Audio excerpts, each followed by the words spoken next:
What a guest we've got this week. It's the former madman, Garry O'Connor. Guys, how you doing, mate? I'm fine. Reformed character now, though, mate. I just seen you helping grannies across the road there. Well, that's what kind of guy I am. I always have been that kind of guy.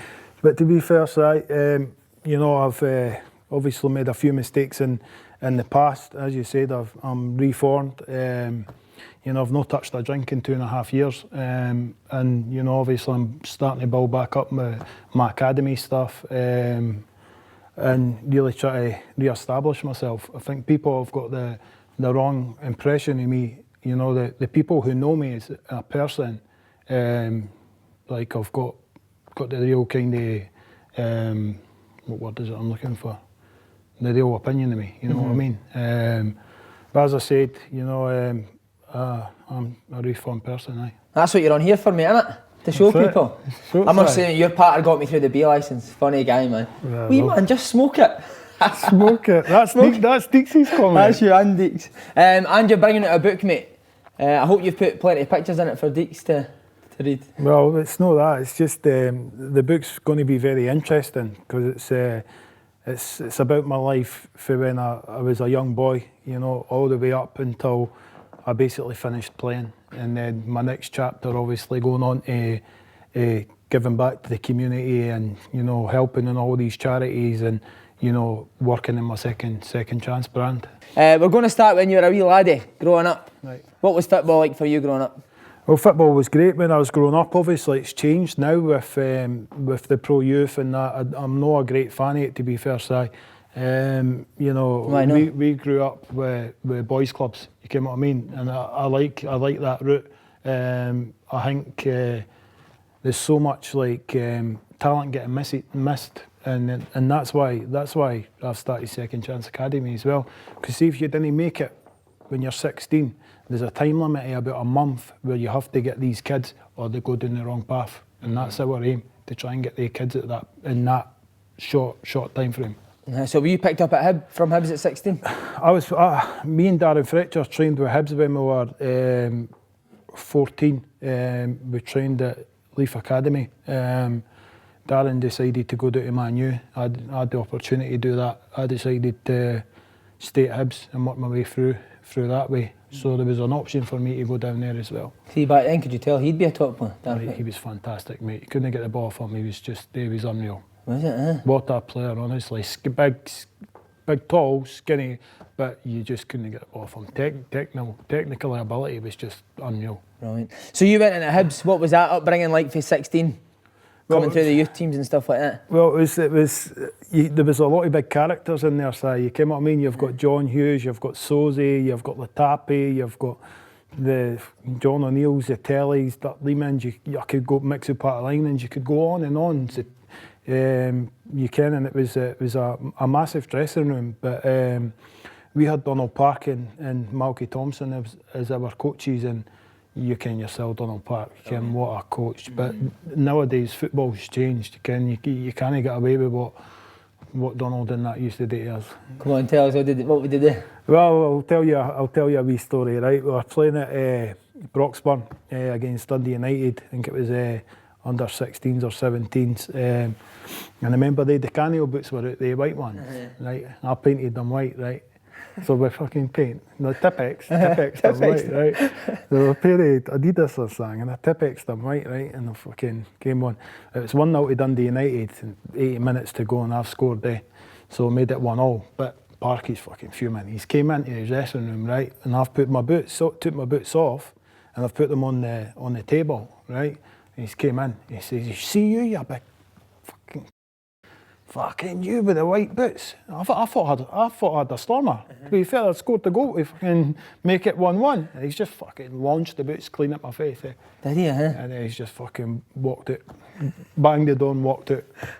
Get yourselves out here now. So was he tough on all the boys, or was it you especially because of your personality and stuff like that? He was tough on me and Deeks, really tough on us, because he's seen the potential, and his coaching was fantastic, to be fair, but he's seen the potential that me and Deeks had a partnership, because we played with Grant and Hutchie, we played it all the way up, so Donald really took us under his wing, and really, he would stay behind and do shooting and coaching and extra things with that. And I have to add as well, Mixu and Dirk Lehman and Craig Brewster, they done extra with me as well, holding the ball up, flicking it on, winning to hold, spin, you can, stuff like that. And that all added and helped my confidence, you know what I mean? That doesn't really happen anymore, does it? Older guys helping younger guys out. It doesn't. Parts of their game. It doesn't in the Scottish game now. You look down south, man, and all these young boys are coming breaking through, and you're kind of 30 grand, 40 grand a week. It just goes to the head, you know what I mean? It's hard. One thing I wanted to ask you about was the older players such as Yogi and the players you mentioned, Sozzy. How did they take to a young cheeky guy like you? But did they stuff to you? Well, I'll tell you, I've got a few stories to be fair. Frank was quite quiet to be fair, right? Frank was more professional. You know, he was at Marseille, I think he was a cup winner there. And Frank really liked me, Yogi was like, back then, he was a fucking maniac, club captain, He was mental. What do you mean back then? He's still a maniac? He's still a maniac, again, But with Yogi, basically, fucking, I don't know who was on his boots. Somebody was on his boots, but like I've polished them, right, in black polish, but I've battered the polish onto them, right. And he's came after me. He's came into the boot room, right, and he's got a brush, and he shut the boot room door, right. Me and a few other boys in it. He's just started swinging the brush around, smashed me on the fucking head, and then he's grabbed me in a headlock, right. And then he's painting my face black with fucking polish. Brilliant, mental, Never get away with that these days, would you? And he was an animal. He used to do fucking going to the gym, right? And he used to do fucking chin-ups, mate. And he used to just batter out like fucking 50 chin-ups. Just absolute machine. What, would he be in training? Obviously you were a centre forward, he was a centre half. Would he boot you in training? Aye. Well, he knew basically he was trying to toughen me up as well because see, I couldn't get past Yogi, right? Because every time the ball would come up to me, right, he's just fucking coming right through the back of me. And you see the amount of these fucking scars I've got on my ankles and my knees for Yogi, it's unreal. But he was toughening me up, and that's why I made it so fast, you know what I mean? So, did you have any idea about when your debut eventually came? Did you have any idea that you were going to make your debut? Well, Alex McLeish, wasn't it? Aye, well what happened is I told you I was at Peterhead and... Two Peterhead legends, mate. Aye, exactly, fucking right, Si. You need to win the league though, Si. Oh, mate, we'll do it for you, Good lad. Aye, so I was at Peterhead and I got a phone call. I was at a hotel, I got a phone call to reception and it was Big Alex on the phone. He says, and I'd just scored in the derby game against Brecon. And he says, look, we're short of numbers. Can you come down to Dundee and stay in the hotel? It's quite strange to me because I was young, It was like 16, 17. And you see going down, and they sent a car up for me and took me down. See going down, man, my fucking stomach and that. Because you're going in with a tappy and that. And nearly I wasn't training with them at the time. I was still in the youth, you can training with Parky. And to be fair, Parky phoned me up and Alex and Andy Watson and that met me at the hotel. They assured me, put me in a room myself. Then we went to Dens Park. I think I came off the bench, I came off the bench. Did Alex tell you the night before there's a chance you were getting on, or did you think you were just there to make the numbers up? No, he says you're definitely got to get on. He says, I've been watching you, you've been flying. He says, you're definitely got to get on. McLeish loved me, as we'll go into later on in the interview. I've got so much respect for him as well.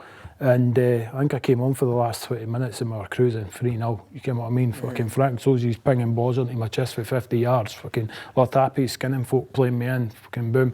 And then I've went up for a header and I've came down on my left metatarsal and I've snapped it. So it's like kind of fucking brilliant to be involved in the first team and then to get an injury. The big difference for Swazi swinging in your chest for running channels at Peterhead, isn't it? Mate. See with younger players, was McLeish good with them? Aye. What, did he just give you confidence all the time? Aye, brilliant, honestly. I think he's, even when I'm in the Scotland job and bringing Faddy in as well, I think it's a great idea. McLeish is just, he's a fantastic manager, mate, honestly. He's always got this thing of getting fire in the belly. Always says it, fire in the belly. If you've not got heart, you shouldn't be in the game. And tactically, I think he's got better as well as he's went on. He's matured and tactically he's got better. Even guys like Swazi and Latapi, did they love McLeish as well? Aye, everybody loved him, and to be fair, he done a great job. And then he obviously went off in bad terms to Rangers. Were you devastated when he left? I was devastated when he left, but a week later he tried to sign me for £1.5 million. And did you want to go? Well, I didn't think I was ready to go, to be fair, and it was never going to happen because Rod and Alex left on bad terms, so Rod wasn't going to accept anything like that. So what was your feelings when Frank Sosie got the job? I was absolutely buzzing for Frank, to be fair, because he was a club captain. He had helped me, through hard times, with injuries. Craig Brewster, Mixu, Latapi. Frank actually, you see, when I got injured on my debut for Hibs, Frank was the first one to come in and say, "Don't worry about it." He says, "You'll come back stronger." Put his hand around me, so did Russell. I was glad Frank got the job, but I was a bit disappointed in the way it happened and we left. It wasn't a nice way, but they done to him because he's a Hibs legend, club legend. What kind of manager was he? He wouldn't have been a baller and shouter, was he?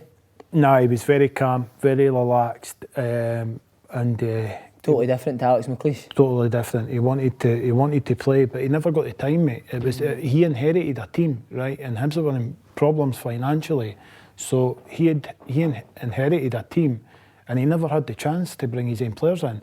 And it's hard for a club captain to go to a manager. You know what I mean? Because he's surrounded with 8 players, what he's been playing with. You know what I mean? For me, that doesn't work. You know what I mean? So he should have been definitely given more time. He should have been given more time. That's my opinion. I'm no fucking Rod Petrie or whatever. He makes the decisions, but I think the way that Frank left, it was, in my opinion, it was a bad part of like. You think if he got longer, he'd have been successful at Hibs? I think he would have. Aye, the fans absolutely adored him, and just to bring his style of play as well, because he wanted to play for the back. He's French. He wanted to play through the lines. McLeish was a bit different. McLeish was more kind of aggressive in his play. He's got better tactically now, but he would like to hit the strikers fast, where Frank would like to play out for the back. And would that suit you, though, Frank's style of play, playing out for the back, or did you prefer it to get banged up to you quick? I prefer, because back then I was quite sharp, so I prefer it to get played over behind, where somebody like Frank or somebody, obviously he was a manager at the time, but somebody like that to Boozy to play that ball, he could hit me for a fucking 60-yarder as well. So just to play me over the top and I'm straight in. If you go into YouTube, you'll see half the goals. Oh, I know about the goals, mate. Don't worry about that. I've heard it on the B licence for a full week, mate. That's all you talked about. But mate, you started to get into your stride when Bobby Williamson came in, getting amongst the goals. Right. How good was Big Bobby for you? Bobby was brilliant, to be fair. Bobby was, all Bobby done is eat toast, man. Yeah, fucking. Didn't look like it. You went in Easter Road, man, and all you could smell was toast before training. How many bits? Fucking, I think a loaf. But he must have liked you, mate. Aye, Bobby was. I didn't think Bobby achieved as much as what he should have, to be fair, and. He really liked me as a player, and I think he got the best at me as well. And that kind of generation, that we call it the golden generation of the Hibs players coming through, I think Bobby had a lot to do with that as well, because it was a transition period. You know what I mean? And I think Bobby he never got enough time as well, because obviously Mowbray came in after that as well, didn't he? See, when Bobby first came in, would he pull you in and say, "You're going to be my main man," or was it just get on and play? Yeah, that's what Tony said. Tony did. So Bobby just came in and everything was. Right. Bobby was more kind of. How can I say it? Bobby was more like kind of relaxed. He never really had a style of football. You know what I mean? Tactically. Almost like Kevin Thompson said that as well. Tactically, he would shape a team, but he wouldn't really. You can go into brief details. He would go into corners, set pieces, stuff like that, but nearly that's it. You know what I mean? See, that group that came through, were they lucky as well that was a transitional period for Hibs? Because maybe if it was Hibs had more money, you boys wouldn't have came through. Well, that's what I mean. Hibs before that, Hibs were paying massive money to the Sozis, to the Yogis, to the Zatellis, Latapes, you know what I mean? And it happened at the right time because they all had to go and fucking the next generation had to come through. So they couldn't buy players. So the only thing was youth to come through. Did you not feel pressure taking over for the big names? And that's one thing we never felt. One thing we never felt as a team. We honestly felt if we went to Celtic Park or Ibrox, we could beat them. And we did. We done it. And who was it that gave you that confidence? Was it Bobby that would give you that confidence, or was it just among yourselves? Well, it was Bobby who gave us that confidence, but we'll skip a wee bit to Mowbray. When Mowbray came in, that's when it really changed. You know, because fucking tactician, unbelievable. He blow your mind, What a manager. Came in, first thing he said, I'm going to work with this group of players and going to make them like really. And you see, to be fair, he would be at training, right, and he would have training set up for all the boys. None of the youth laddies were doing that. You know what I mean? He would have it set up half an hour. We would walk in, and he would train you for like 2 hours, hour and a half max, and he would stay behind and he would do work with you know what I mean, with the strikers, and then the next game week he would do work with midfielders, next game week he would do defenders, and then he would group it together, you know what I mean? He was very thorough in everything he done, and when he first came in, I think he said to me, Scott Brown, Deeks, look, you've got to be the main man, because Scotty was a striker. Was he Scotty Brown was a striker? He was a striker when Mowbray came in. Mowbray put him back into midfield. He's a lot to thank Big Mogga for now, isn't he? Can't imagine Scotty running about in front. Was there anything he told you to do different to your game? Did he want you to change your game because of the style of his play? Well, Tony wanted to build for the back, a bit like Frank, and we were young, confident boys, you know what I mean? So he just says to me, look, he says, you're going to be the vocal part of the team. He says, I came where Deke plays anyway. Deke always plays off on the pitch, he'll play to my right hand side, so all I have to do is flick the ball around to him because I've got that link up play. And he says, you've got to be the vocal point of the team. He says, look, we'll start games off, he says, at high intensity, 10 minutes, and we'll get in folks' faces. And that 10 minutes was enough because we were young. Every player was young. You know what I mean? And you had Boozy. And Boozy would... Boozlin, great player, wasn't he? Aye. And Boozy was fantastic. You can, and because his knees obviously finished early, but doing well at Hamilton. But Boozy, what Tony said was, start off 10, 15 minutes, high intensity, get in every team's faces, and then Boozy would try and hit me over the top. You know what I mean? It would always work. You can, and I would be right in because I was fast and strong then. You know what I mean? So it was great football you were playing, but not just that. There seemed to be a real great team spirit in that. It was a great bond. Team. Was the dressing room brilliant? It was a great bond. It was how did you speak to Boozy? That must have been some conversation. Frenchman and a guy for Derek. Fucking Boozy, man. Would they get the patter of you and Bruni and Tomo and Deeks and that? Would they get your patter? Boozy, aye. Boozy was like kind of... When he first came in, he was quite quiet, right? I'll tell you a wee story, right? We went up to Aberdeen and you get the Lucozade bottles and the Powerade bottles, right? Fucking Boozy's filling them up with vodka after the game, right? Filling them up with vodka and drinking them. The time we got off the bus, he's fucking... Flying. He's pissed, he's absolutely reeking. He's absolutely brilliant, honestly. But what a player, honestly. How good was the team spirit between the young Scottish boys? And then was it just were you playing wind-ups on each other all the time? It was mayhem, honestly. It was absolute mayhem. It was just fucking people like with your tracky bottoms, your training gear. They're cutting holes in your socks. They're fucking cutting holes in your pockets. So when you go to your pocket, your pound coins are falling out your pocket and all that. Who'd be the main one, Bruni? Bruni was up there. Deeks was up there. Who else was there? I was fucking amazing. You'd have been at the heart of it, innit? Yeah. But I wanted to ask you about Bruni. Say for that group, did you think that Bruni would be the one that would go on and have the most successful, we'll say, career? To be fair, right, and it's probably been documented as well. I thought Tomo would have went on and had the better career, but injuries killed him. You know what I mean? Technically, Tomo was better, but if you look what Bruni's achieved, it's unbelievable. you know, and I take my hat off to him. He's done absolutely fantastic. He's had a great career, and he wasn't a very gifted player. He wasn't the most gifted. No, but Moga done brilliant putting him back into midfield because he had legs. You know what I mean? You remember that game at Ibrox? He was running away from people, wasn't it? Rickson and Rovenkrantz wasn't a slouch. You know what I mean?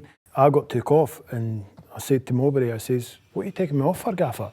I had a wee pop at him. I says, "What are you taking me off? I've landed them into the ground." He says to me, he says, "Guys, we need legs." He says, "You've done your job. We need legs up front." Fucking Ivan's fast as anything, isn't he? So basically, I've took the humps, as you do, mate. As you do. And Ivan's went on and scored the hat-trick in 20 minutes or something like that. So I've had to go up to Mowbray and I've said to him, "Gaffer, sorry to be fair, you know what I mean? You're bang on with your tactics." I just had to bite it. You're bang on with your tactics. I just had to bite it, soak it up. Would quite a lot of you answer him back? Could you have a debate with him, or was he the boss? No, you could answer him back, and I think he liked that. I think he liked feedback, Mogs. There was the one at Celtic Park when he hooked Deke off at half time, and Deke and Moga were going at it. You know what I mean? They were like going at each other, and Deke's turned around and says, "You came up, I'm leaving. I'm leaving. I'm just get me out of here. I want a transfer." She's whipping me off at half time. I think we beat Celtic 3-2 in that game. I scored, Scotty scored, and Ivan scored, and he got whipped off at half time for Ivan, I think. So that's what I mean. That's what Mowbray brung. He says when you go to these places, Parkhead, Ibrox, have no fear, and we never had any fear, and that's why we always bet them. We struggled a wee bit more at home against them, but you see away from home. See if you get in, you ken yourself, Si. See if you get in at Ibrox, or you get in 1-0 up, or at Celtic Park 1-0 up, or 0-0. You ken you've got a chance of going winning, See how you say that? You always beat Hibs. Hibs always beat Celtic and Rangers. That team. Why do you think that team didn't go on and challenge for the league? You ken why? Because basically they weren't able to pay us. They were in that transition period where they had splashed out so much money for all the previous players, and they were trying to balance the books. So you can, I was on £750. You can what I mean? I was banging goals in left, right, and centre. You can, and the rest of the boys wouldn't even be on that. You can what I mean? And we're challenging for the league. You see, if that team stayed together for one more season, I'm guaranteed we would have won that league. I think so, I think we would have won that league. That good a group, That good a group. And with Moga, obviously, as well. With Moga as well, aye. One thing I need to ask you about is Daft Barnett's always used to do. See the guy that done that, did he eventually get to jail or what? I don't know. He should have. He should have. Whose idea was that? Whose idea was that, Barnett? Nah, what it was like Tony and Guy, right? Tony and Guy. I thought you were going to say Tony Mowbray. Tony and Guy's, the hairdressers, they sponsored Hibs, and like they gave us a wee card, like Cruz as well gave us a wee card, and it was like a discount card. So on a Friday, all the boys would go up and get like a haircut. You know what I mean? I would fucking Deeks with that fucking mohawk. What the hell was that all? Brilliant, eh? I used to love seeing you play with them. That was quality. But see, another thing about that group, did you all go together after a game on a Saturday? To be fair, we never done that. Nah. We never. You can what? Because Mowbray was quite strict on that. Was he? He was quite strict, and sometimes he would pull us in on a Sunday just for a cool down. Right. Do you think he was doing that so you wouldn't go to Aye, because we were young. So who'd have been your best pal? So was it you and Deeks all the time? Me, Deeks, Bruni, Tomo, Whitaker. We were all pals. So just up the two after training, shopping, 7 8. Aye. We have a great group. You think you'll ever get a team that has the 5 guys coming through again? I think it was more than 5, because you're looking at like Caldwell, you're looking at Ian Murray, you're looking at Fletcher, you're looking at David Murphy, Whitaker, you're looking at, you know what I mean? There was loads of us. Just a men's team, and all young. Must have been a great time of being a young boy playing with Hibs, all your mates, especially being a fucking Hibs fan, You know what I mean? It was just fantastic. The dream for me was to play for Hibs and, to do well, and to what I achieved at Hibs was beyond belief for me, to be fair, and it makes me really proud to do that. Aye, and to play for your country, you can, it's the proudest thing. You said that you and Deeks obviously, and you played coming through, but did you always have that great understanding with each other on the pitch? What is it about his game that suits yours so well? Well, you go the big and the small, eh? You can what I mean? I used to... Deeks wouldn't move, eh? I used to... Oh, I know that, mate. I played him a year in the reserves. I know he doesn't move. I used to do absolute doggies, man. I don't know if I believe that either, did you? Aye, I used to do absolute doggies, right? And I would always stay central, right? And Deeks would always be on my right-hand side, so I kent that. We'd done that for boys' club all the way up. So I kent he was always got to be on that side. So but when I take my touch, I ken I'm just... There was a goal against Hearts he scored when he's absolutely... Smoked it. Smoked it, as he says, smoked it, right? Gordon was like that. And that was me who just flicked it round the corner to him. And I just knew he would always be there, standing in that position. And he was quite wise about it as well. We had that understanding because we had played with each other all the way up through the youth, you know what I mean? Mm-hmm. And who was a better finisher? Me, obviously. Good. Sorry. He was a great finisher, wasn't he? Deeks left and right, technical ability, he was fantastic. He was a better finisher. Was he, eh? Aye, right, okay, big statement that. See that group as well, you were saying you weren't getting paid what you should have been paid. Would you talk amongst yourselves saying, listen, we need to get out of here? Nah, one thing we never discussed. It was actually... It's actually... The club should have came to us and offered us more money. You get what I mean? Because we weren't driven by money at that time as kids, as footballers. You get what I mean? You didn't ken anything about that. You're like, you just want to go out there and play, and you're playing for your local club, and you can. Hibs is a business, isn't it? And you can. They've done well. You can with the infrastructure and the training ground and things like that, and that's all came from my generation. You get what I mean? And I gave Hibs part of my 15 or 30% for my move to Lokomotiv, which built their training ground. But you gave them some of your signing on fee to build the training ground? Brilliant, mate. Aye. Well, it wasn't my signing on fee. Basically, in my contract, I had a 15%. So if I got sold for, I did get sold for about 2 million, like I had 15%, I think it was 15 or 30%. Now that comes to me, I just let Hibs keep that to go into youth, but I had to go into youth development, so that went into East Mains. We're not going to try and work out what 20% is, because I think we'll be here for about 5 years, won't we? Me, you, aye. We had a couple of Rangers boys on, mate, talking about Helicopter Sunday. Mate, do you remember it? I think you were qualified for Europe on goal difference, and they said that you just sat off and let them play it. Was that the case? Right. Were you told to do that? Uh-huh. We weren't told to do that, but we were wise enough to do that. Just use your heads, because it was at Aberdeen, it was like a 7-goal turnaround, what had to happen or something like that, which it's massive for Hibs to get into Europe financially as well at that stage, you know what I mean? And basically we finished third that season, rightly so I think as well. Aberdeen were a good team at that time as well, but we did sit off them, to be fair. Aye. And just back down to Mowbray, one last thing. See how you talk back to money again. Would he come and say to you should be getting more money? Surely a manager would say to the boys there, we should be paying you more money. Mowbray was always fighting our corner, to be fair. You get what I mean? But you didn't care what goes on at board level. You get what I mean with Rod Peatley? Behind the scenes. Because Rod Peatley is a shrewd businessman. You would sit in and you would speak about contracts, by the way. He would take his watch off, his Rolex watch off, he'd put it on the table. And he would just sit and look at it and just want a response for you. You get what I mean? And you were that desperate to get out of there, you would just sign a contract. Really, yeah. Aye, it was that bad, honestly. Right, mate, on to the sad bit. Leaving Hibs. Other than when you actually did leave, you mentioned Rangers. Was there any other offers during that time that you could have went?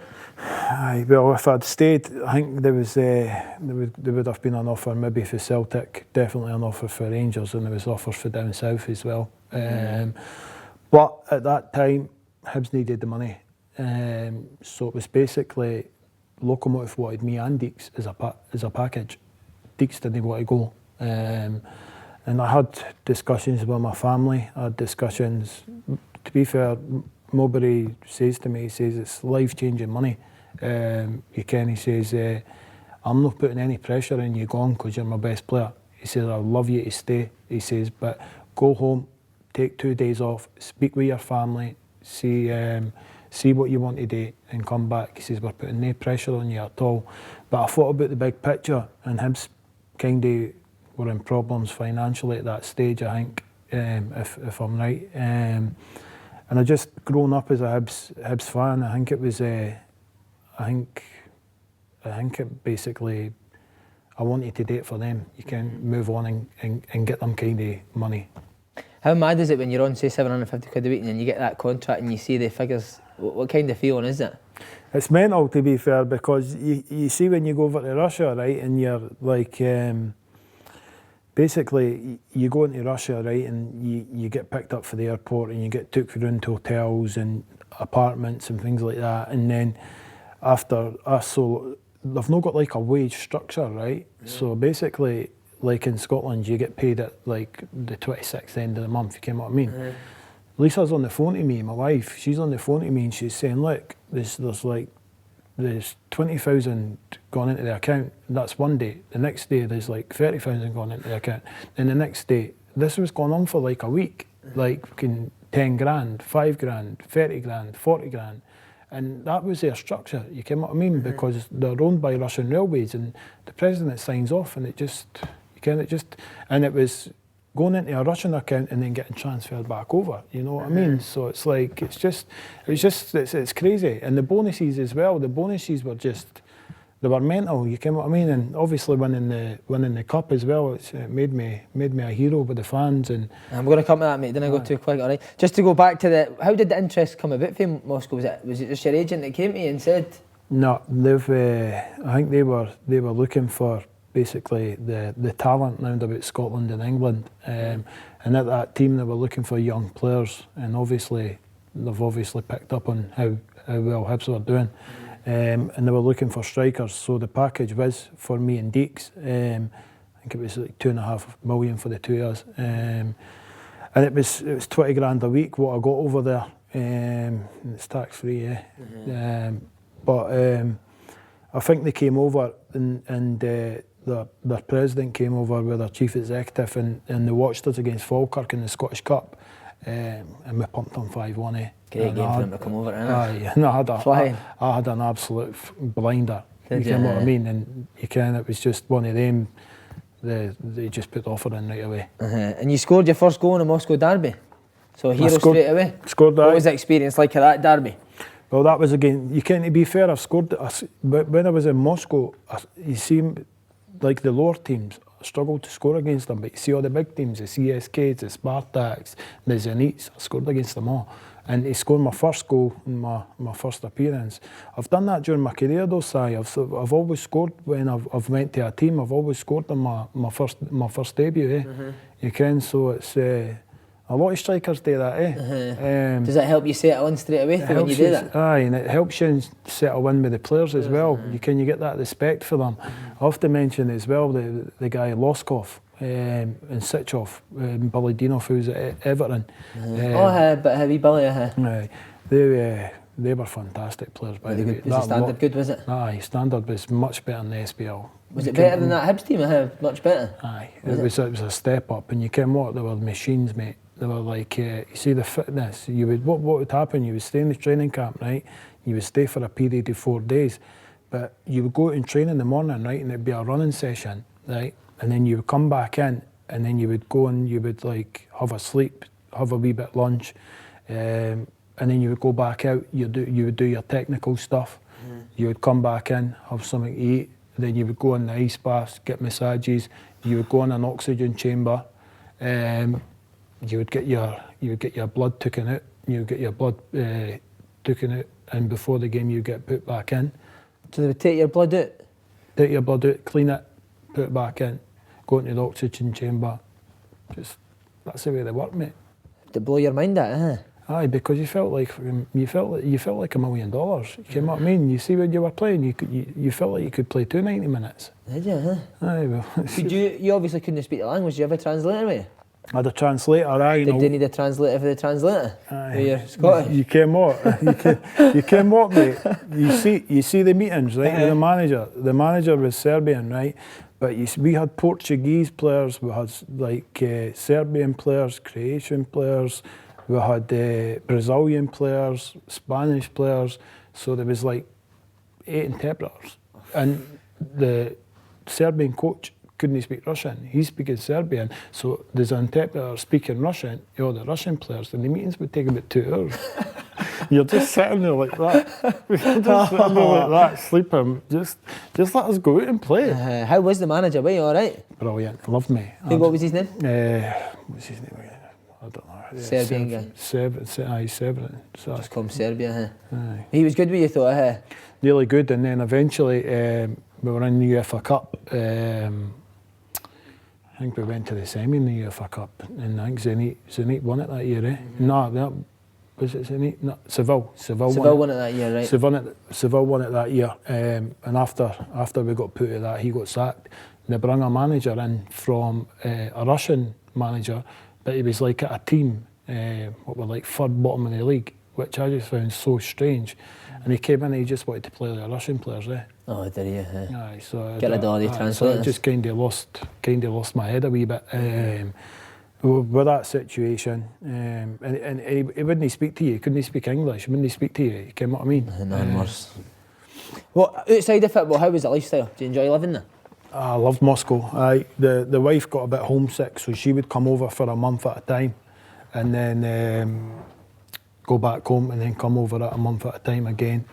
But there would always be a family member there with me, because it was quite tough. But it was, you see, when you're in the training camp and you're there for like 4 days or something, and Russia's massive. You see, when you're 12-hour flights to Vladivostok and places like that, and you're having to sleep on the plane, and then go out and play, and then get back on the plane and travel back again. But the lifestyle was fantastic. I had an apartment next to Red Square, very expensive, which I had to pay out my own pocket, but it was the club nearly looked after me. Lokomotiv nearly looked after me. Could you get a laugh with the boys in the dressing room, or was it hard? No, it was good. We had Kingston, who was at Hearts. He was Kingston, was it Larry or Kingston? Aye. We had a big BK as well. Right. Big centre-half BK, Andrew BK. Aye. And one of my close pals was Ivanovic at Chelsea. Oh, really? I used to go out with him in Spackage. So would you just go out at night together? We'd go out and have dinner at night, aye. Aidan was saying that the nightlife's unbelievable, eh? Nightlife's frightening over there, mate. Is it? No, to be fair, Si, I never went out in Russia, eh? No? I didn't feel... It's not that I didn't feel safe, but I just... I nearly wanted to focus on doing well and trying to get a move back to Scotland, because the missus was unhappy, you know what I mean? He told you a great story off camera about Andy Watson coming over to watch you. Oh, that was brilliant, right? Andy Watson came over, obviously, because he was assistant manager at Scotland, but obviously he was coming over to watch me to see how I was doing, because there's no much coverage of the Russian game in Scotland. So basically I took him out for dinner at a posh restaurant, and I think we had a bottle of wine, so we had half of it each, and we're on the way home. We've been pulled by the police, and Winker's got out. He says, guys, I'm the assistant manager of Scotland. What's going to happen? We're going to get locked up. I mean, Winker, just calm down. Calm down, it's Russia we're in, mate. Yeah, and eventually we've got the car. The guy says, you got your documents. I've gave him my documents. I've got Lokomotiv like kings in the boot of my car, right? You can like big banners and posters and that. 2 police were Lokomotiv fans, eh? All they wanted was an autograph, right? So I've gave them my documents. I've put $200 in my documents. $200. Winker's still pacing the car, right? No kind of what's going on. Aye. And they were saying to me, can you sign the things in the back of your car? I went, aye, no problem. I went, Winker, that's us sorted. He went, what do you mean? I said, get in the car, that's us. We can go. Oh, there you go. Aye. Is that the maddest story in Russia, or is there anything? That's silly. That's silly. Aye, that's silly in Russia, to be fair. But again, you scored the winner in the Russian Cup final. That must have been some night. That was some night. That was amazing, because my mum, my gran and granddad who have passed away, they were over there and they seen me do that, you know, so that was fantastic. They got to hold the cup. I had wee Josh on the pitch with me, which was brilliant, and my gran and granddad were so proud. They were a massive part of my life. And it was just great that they were over and seen me scoring the winner and lifting the cup, you know what I mean? Brilliant, mate. You said your wife was homesick there, so were you always desperate to get back to Britain? Well, what happened, we had Josh over there, and she, as I said, she was coming back. She was staying for a month, coming back for a month, and then my mum would come over, or my granddad would come over, my gran. And then she was homesick, but she fell pregnant with Millie as well, so it was a no-brainer, to be fair. I had to get out of there. But there was offers to go on loan. Moga had went to West Brom. He was dying to get me there. Steve Bruce at Birmingham, that's the one that eventually did happen. But Arsenal showed an interest as well. Really, yeah? Arsenal, who was the man? Was it Wenger? Wenger. Really, yeah? Arsenal showed an interest in me as well, but they were only willing to pay 1.2 million. Yeah. But I'll tell you the story as well. Every season you get 300 grand, right? So that's your image rights, 300 grand. You get that every season, and I had a 5-year contract at Lokomotiv, right? Mm-hmm. So I think I left Lokomotiv to go to Birmingham City for, I think it was 2.6 million. But they were due me 600 grand, what I had to give back to them as well. So it would build, the transfer fee up. Aye, and that's the only way it was going to happen. Because I was desperate to get out of there. Right. You know what I mean? I'll tell you a story as well, but you'll like. I've got that many for you, Si. Come on, mate, let's go. Right, my wee interpreter guy, right? Wee Alex, his name was, right? And I had a driver who used to drive me about as well, Vava. But as soon as the deal was going through, right? I've got in the car, and Alex has got in the car with me as well, and we've drove to the airport, and I've only just bought a car recently, right? It was a Range Rover, a white one, right? Fucking $70,000 it cost me, right? And everything for what Alex done for me, right? I've went to the airport, right? And the deal wasn't completed yet. The president's on the phone. He's saying, "Where are you?" I says, "I'm at the airport." He says, "The deal's not completed yet." He says, "You'll need to come back to the stadium." I says, "No danger." I says, "I'm at the airport and I'm going back. I'm going home." So I says to Alex, "Here, everything you've done for me, there's the keys. You can keep the car, pal." No way. Yeah. Is he buzzing? It's buzzing, mate. Aye. You had the Ferrari in the garage anyway, mate, didn't you? I had a few cars in the garage, right? Somebody told me you used to pull up to Scotland squads late and rev the Ferrari. That was Fergie who done that. Was it Fergie? That was Fergie winding me up, saying, "Guys, get in the car and let me see what it does."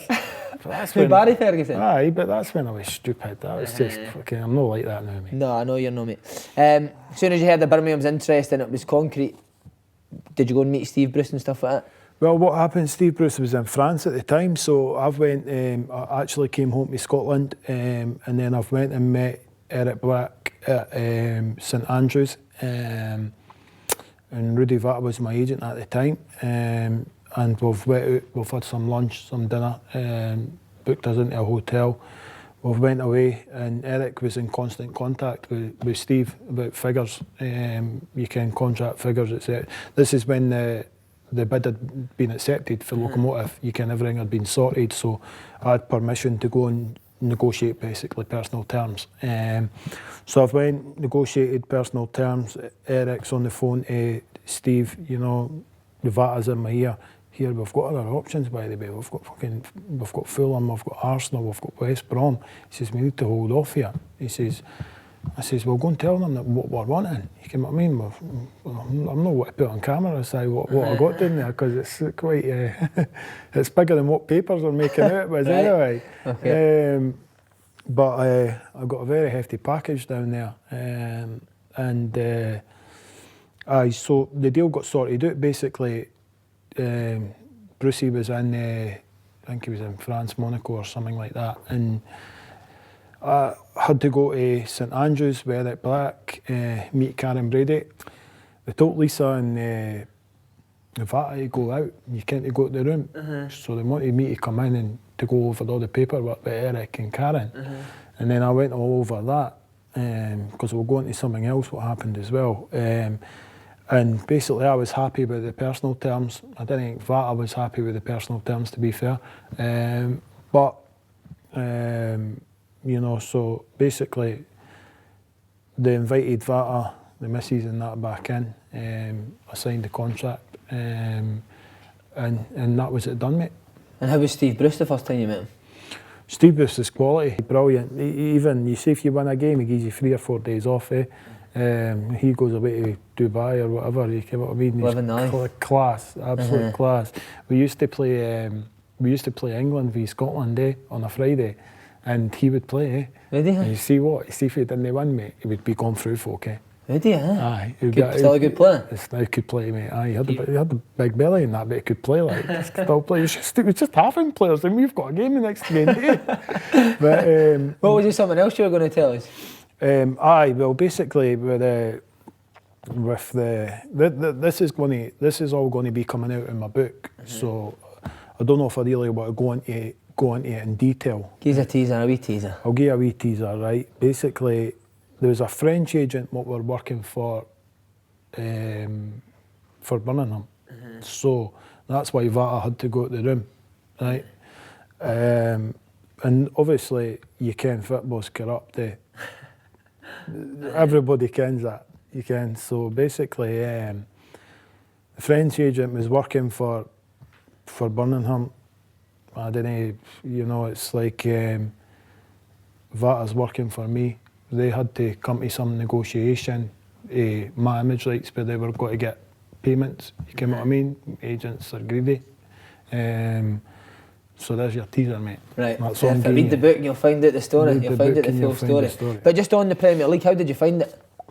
Well, Premier League, there you go, eh? First appearance, came off the bench, bang, great Craig Gordon in goal for Sunderland, boom, goal. You've got big Craig on toast, didn't you? Had him on toast, mate. Had him on toast. How was the standard of training at Birmingham next? There were some good players there at that time, eh? Oh, man, unbelievable. You came what, Lee Boyer, Carsley, Card, the right back, who else we have? Big Cammy Jerome up front. He's a monster, isn't he? Yeah, he was so fast. Could you cope with these boys in training? Aye, mate, I was a machine too because I just came back for Russia. But he came what kind of hindered me a wee bit because I went for Hibs, right, to Russia, and I never had a break, eh? And then the same again when I went for Russia to Birmingham. I never had any breaks whatsoever. You have like your off-season break. I never had any breaks, straight into it, and eventually it burnt me out because it goes in, the media go into it, and McLeish says to me, that's what he says, you need to go home, guys, and back up to Scotland and take some time out, he says, because you're completely burnt out. He says, I can see it. And I came back next against season, mate, and I was absolute flying. I was training with Dougie Fowler up at Arthur Seat, and up at the Pleasance Gym, the university, and I was beasting myself, mate. I came back down and we went away to Austria on tour, and McLeish and Winker and Peter Grant were saying, by the way, what are you doing? You have to calm down. You're ripping these boys to shreds. We're doing like the bleep test and you can like the coughing stuff and all that. He says, you need to calm down, you're ripping these boys to shreds. I says, I'm not even sweating. It's just the work I put in, you can, just before I went back, And it done me great because I took the rest, I went away on holiday, and then I done 3 weeks work with Dougie Fowler, and I came back absolutely flying, ripped, you can. Was it not you that taught McLeish to go to Birmingham? It was me who taught McLeish to go to Birmingham. He was the manager at Scotland at the time, and obviously I was at Birmingham then, and him and Andy asked me the question, saying, what's it like, what's the setup like, what's Karen like, what's the team like, you can, and McLeish had done his job at Scotland, he had done fantastic, and it was a perfect time for him to move, I think. So I think I had a wee bit sway in getting McLeish to take the job. To take the job, aye. And were you delighted when he got the job? I was delighted, mate, aye, because he came with my opportunity, didn't he? And I Kent McLeish always loved me as a player. Everywhere McLeish went, he tried to sign me, eh? And Mulberry, the two of them, they always tried to sign me. What was the Premier League like? Obviously defenders, who was the best you played against? The best I played against was Vidic. Vidic? Vidic was, honestly, he could read anywhere you were going to go. See if you were going to hold the ball up, he'd be tight to you, right? Or he'd be in your back, the knee would be in your back. Or you see if you were going to turn to the right, or you were going to try and lay it off, he'd be one step ahead of you, he'd be in and he'd get the ball and he would play away, you know what I mean? But also, is it Scuttle at Liverpool? He was a dirty, honestly. Was he? He was just, you'll ken yourself, that he was just dirty as, man. He played for Zenit when I was over in Russia, and he's fucking... Do you remember you? Aye, he broke a bone in my back, Aye, but my knee in the back. So I left one on him when we played against Liverpool, to be fair. So is the Premier League as good as everyone makes it? Is the standard as good as everyone thinks? The standard's just different. It's just, they see the pace. See if you're no fit and you're no sharp, the pace of the game is just unreal. Especially because if you're like, basically Birmingham's a championship to a like Premier League lower bottom team, you know what I mean? So if you're knowing you're 100% game, you're struggling. But McLeish was brilliant that way, because tactically he would get things right, you know what I mean? And he would always play me against the big teams. Man United, Arsenal, Chelsea. I scored against Arsenal at the Emirates. Did we beat them? No, we drew 1-1, I think. Right. So he would always play me in the big games. Played at Manchester United, he wanted me to just play in the hole, which worked perfectly. I think we got beat 1-0. I think Nani or Ronaldo scored one of the two. But I got Ronaldo's shot and he signed it for me. Did he? Aye, the big guys. Aye, he was brilliant. Brilliant, Aye, brilliant. So I've still got that in the house. Excellent. Aye, but it was a great experience. How good was Barry Ferguson at Birmingham? Fergie was brilliant. You see, in training, Fergie wanted to win everything. Fergie, if you small-sided games, see if he didn't win, he'd go mental. He would lose the plot. Would he get on your back as well? He would get on everybody's back. He just had that winning mentality, Fergie, and games as well. And you ken what? To be fair, you see, people didn't understand how fit Fergie was. You know what I mean? He could get up and down the park and he's dictating the game. Even in the Premier League, he would dictate games. For a Birmingham team as well, we would dictate games, which is very unusual when you're playing against Chelsea players and things like that, you know what I mean? He's running the show, So how would you look back on the rest of your time at Birmingham? Was it a few injuries that stopped you from reaching your full potential? No, injuries killed me. I had hip surgery, both sides, snapped all my adductors, left and right side. So basically, after that, my body was gone, and it was I had off-field issues as well, to be fair, which the club looked after. Club done a great job looking after me in that aspect. But is that Alex as well that looked after you? Right, Alex pulled me in the office and said, "Look," he says, "I'll back you the whole way." And he was fantastic that way as well. Just got so much respect for him, to be fair. Brilliant. How did you spell at Barnsley before going back to Hibs? Right. Was that the move you wanted? Was that the move you needed at that time? Well, to be fair, I had a successful loan spell there because I needed game times because I wasn't getting it. And I think I scored against Leeds. We beat them 4-2, I think, and that just put me like, you see the atmosphere in the stadium at that stage because it's the derby, and it was honestly, it was just, the atmosphere was buzzing, and that's what kind of swayed me because I had other offers at that stage. Birmingham wanted me to stay, but I felt that I needed to go out and play game times and I wouldn't get the game time there. So basically I spoke to McLeish and says, "Look, it's all right if I can." He says he didn't want to lose me, but you know, I wanted to go and play games. All footballers wanted to go and play games, So I signed there for a short period. I think it was 6 months. And to be fair, after you can your hips and your groins and your adductors and all that go, just didn't feel myself. No, it's hard, mate. But were you delighted when you heard the Hibs interest? Well, to be fair, I went into Celtic and trained for 2 weeks. Did you? Marty Riley became my agent then. I went and trained with Celtic for 2 weeks just to keep sharp. I think there could have been something on the table. Who was the manager then? Lennon. Oh, Lenny was it? Lenny was the manager then. So there was kind of something in the pipeline then, but I always wanted to go back to Hibs. You know what I mean? I got a phone call for Rod Petrie, and I went and met him at his house in Long Nidry. And to be fair, you see that season I went in, I think it was 2010 or 12 did I go back to Hibs? 11 and 12, 2011 12. Aye. I played for basically nothing, mate. Did you? Aye, just because I wanted to go and play football.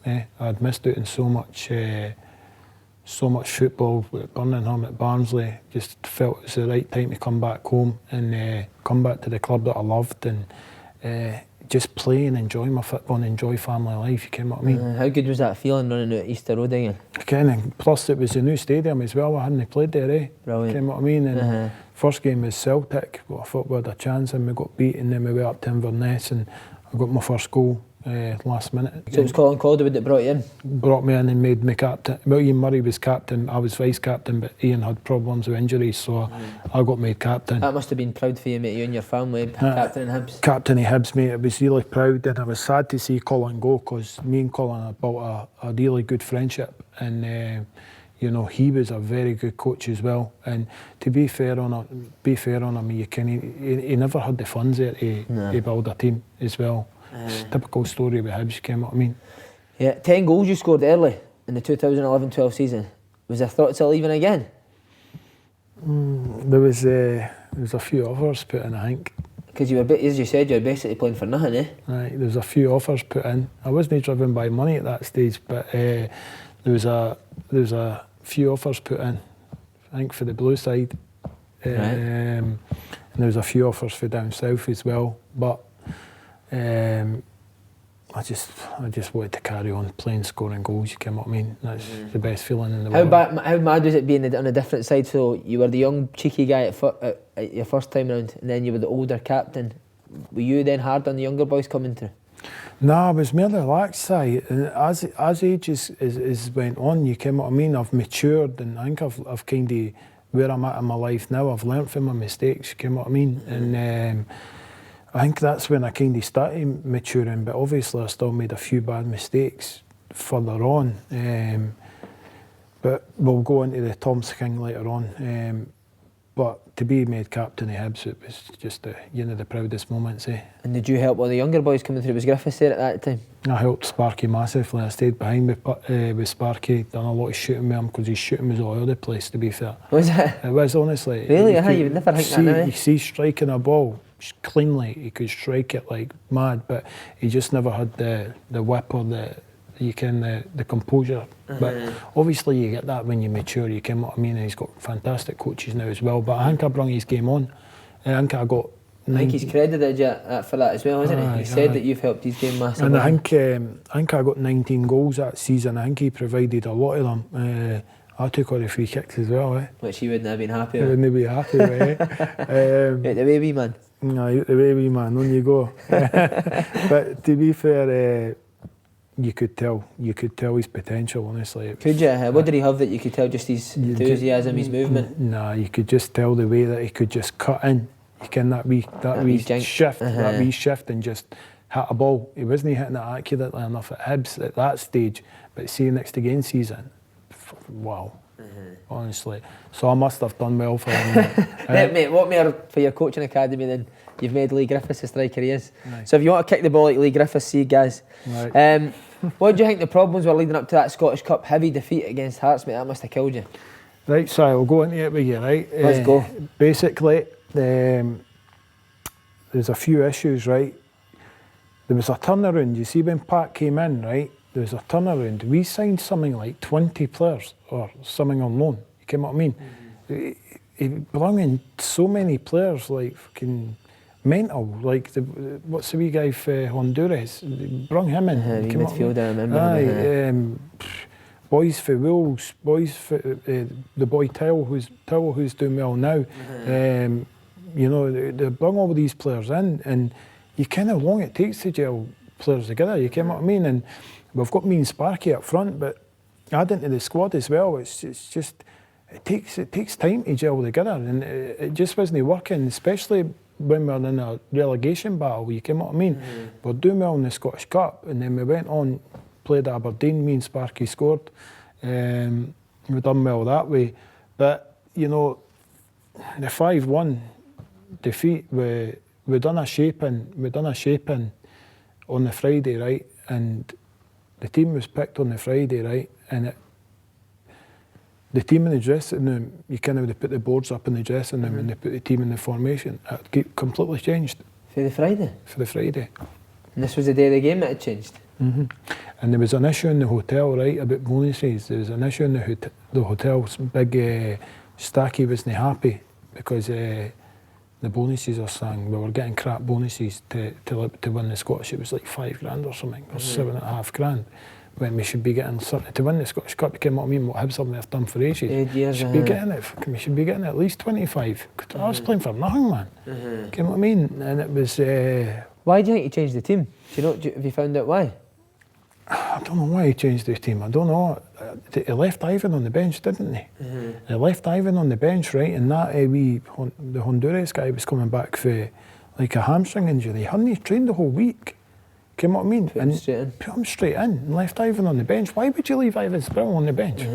See how you being an older player and a vice captain, when you seen these players coming in and things not going right, would you go and see Pat Fenlon privately? Or? Nah.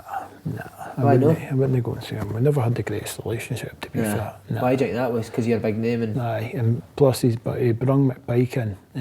Big Jazza. Big Jazza was done well for us, done really well, and he had a back. He played through pain, to be fair, and fair dues to him for that.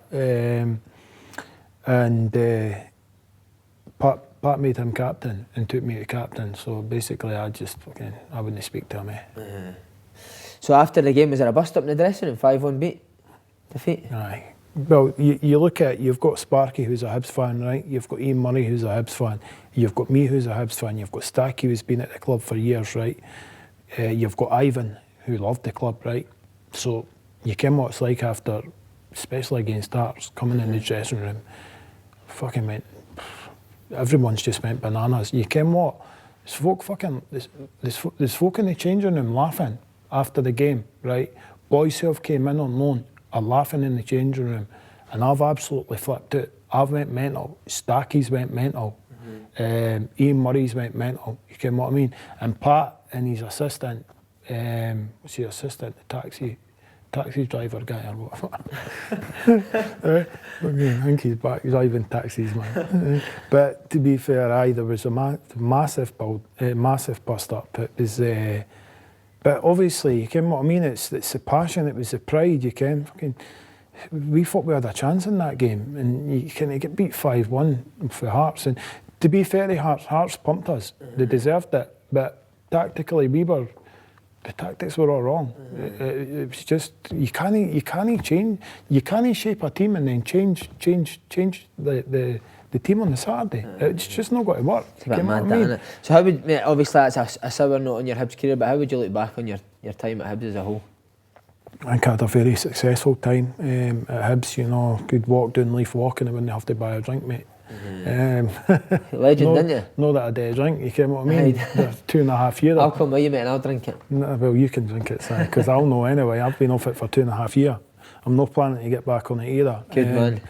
But the Hibs fans love me, you know what I mean? The only thing missing for me is basically I left too early, I think, to go to Russia. I think if I stayed, we had a chance to beat Hearts and go and win that Scottish Cup. And in the Scottish Cup, the sour note is obviously getting beat for Hearts, the 5-1.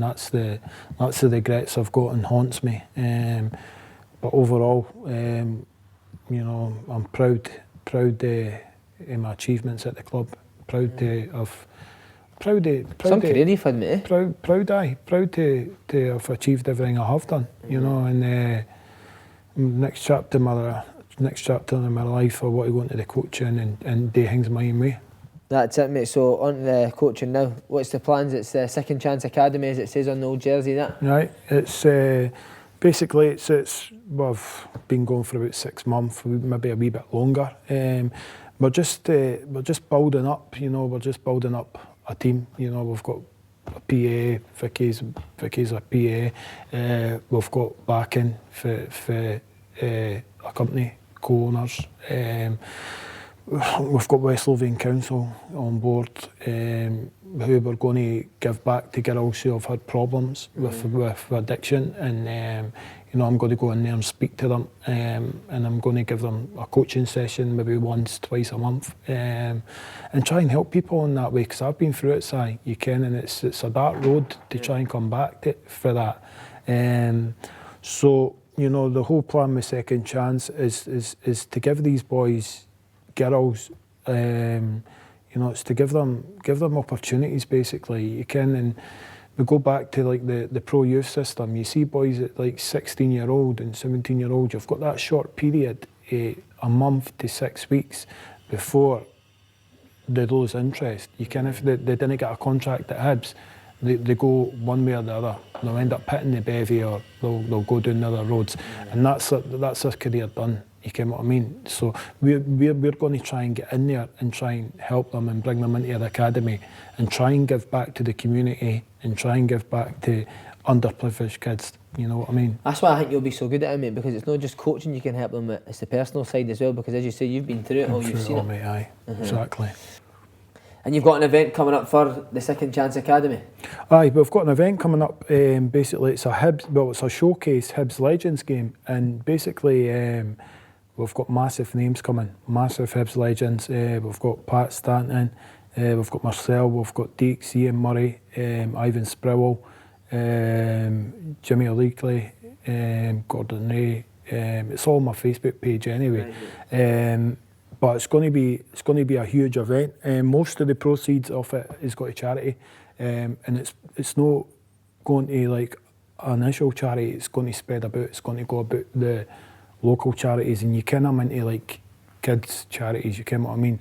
So it's gone round all different charities to try and help that out. Where's it been held? I've got a meeting planned with Leanne. We've been emailing each other back and forward, so we're going to meet in June. We're hoping to do it at Easter Road, but I think it's getting reseeded. So it's going to be held at Spartans on the 26th of May in the 18th. Perfect. Get yourself along, people, for a great day and a great cause. It'll be a great day. There's hospitality tables for sale. To play with the legends, it's 125 quid, which is peanuts. And the tickets are a tenner. Mascots get in for free. If kids are a fiver. Well, me and you are going down the Leith Walk. You're going to get me that pint and you can tell us about all your goals. Gaz, top man, cheers, mate. Cheers, Si. Top man, mate. Brilliant.